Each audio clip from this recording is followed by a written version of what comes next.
नमस्कार मैत्रिणींनो, आजच्या व्हिडिओमध्ये तुमचं खूप खूप स्वागत। आज आपण मकर संक्रांती निमित्त तीळ गुळाची पोळी करणार आहोत।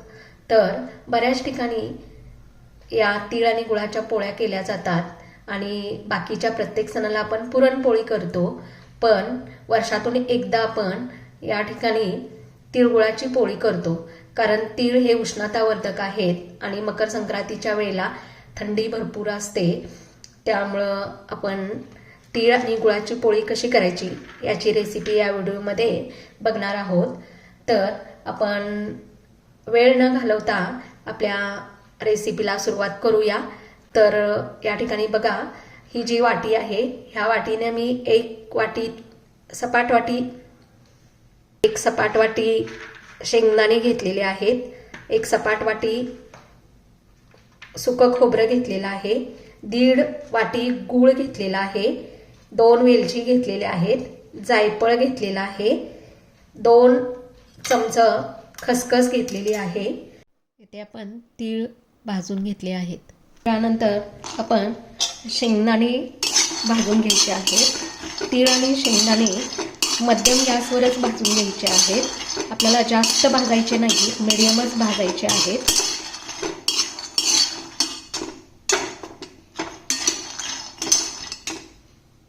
खोबरं मीडियम गॅसवर भाजून घेणार आहोत, जास्त भाजायचं नाही आहे खोबरं। खसखस या ठिकाणी थोडीशी भाजून घ्यायची आहे। हे सर्व थंड झाल्यानंतर आपण याला तेल सुटेपर्यंत बारीक करून घ्यायचं आहे मिक्सरमधून। बघू शकता, अगदी तिळाला तेल सुटेपर्यंत आपण बारीक करून घेतलेला आहे। तिळानंतर शेंगदाणे सुद्धा तेल सुटेपर्यंत बारीक करून घेतलेले आहेत। खोबरं सुद्धा एकदम बारीक करून घेतलेला आहे। गूळ हा एकदम मी बारीक चिरून घेतलेला आहे आणि या गुळामध्ये हे जे बारीक केलेलं आहे ते या गुळामध्ये मिक्स करायचं आहे। मी शेंगदाण्यामध्येच वेलची घालून बारीक करून घेतलेली आहे। आता आपण या ठिकाणी हे जे जायफळ घेतलेलं आहे ते याच्यामध्ये खिसून घालायचं आहे। हे सर्व मिश्रण एकत्र करून घ्यायचं आहे।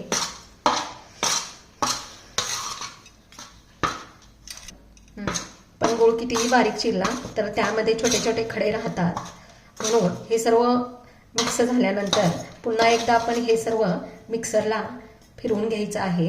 आपलं तीळ गुळाच्या पोळीचं सारण तयार आहे। आता आपण हे हाताने एकजीव करून घ्यायचं आहे। हे सारण एकजीव झाल्यानंतर याचे आपण काय करायचे, छोटे छोटे असे गोळे करून घ्यायचे आहेत, जसं आपण पुरणपोळीला पुरणाला घेतो। लांब किंवा गोल जरी तुम्ही करून घेतला तरी काही हरकत नाही। कणकेचा गोळा घेतलेला आहे, याची वाटी तयार करून घ्यायची आहे। जसं आपण पुरणपोळीचा गोळा करतो तसाच या ठिकाणी करून घ्यायचा आहे आणि आपण जे सारणाचे गोळे करून घेतलेले आहेत ते यामध्ये घालायचे आहेत। अगदी सुट्टे करून सारण घातले तरी चालेल, कारण जेव्हा सुट्टं सारण असतं त्यावेळेला ते पोळीच्या काठापर्यंत पसरतं। हा पुरणपोळीसारखा गोळा करून या ठिकाणी आपण घ्यायचं आहे। याचं तोंड बंद करून थोडंसं तळहातावर दाबून घ्यायचं आहे, म्हणजे आपण जे सारण घातलेलं आहे ते पोळीच्या काठापर्यंत जातं। आता ही पोळी आपण लाटून घेणार आहोत। आपली पोळी लाटून तयार आहे। पोळी आपण तव्यामध्ये टाकल्यानंतर त्याच्या कडेने तेल किंवा तूप सोडायचं आहे। पोळी सोनेरी रंगावर भाजून तयार झालेली आहे। ही पोळी भाजताना मीडियम गॅसवरच भाजायची आहे, यामध्ये गूळ असल्यामुळं तो लगेच वितळतो आणि करपते पोळी। आपली गूळ पोळी अशा रीतीने तयार झालेली आहे। ही रेसिपी तुम्हाला आवडली तर मला लाईक आणि सबस्क्राईब करायला विसरू नका।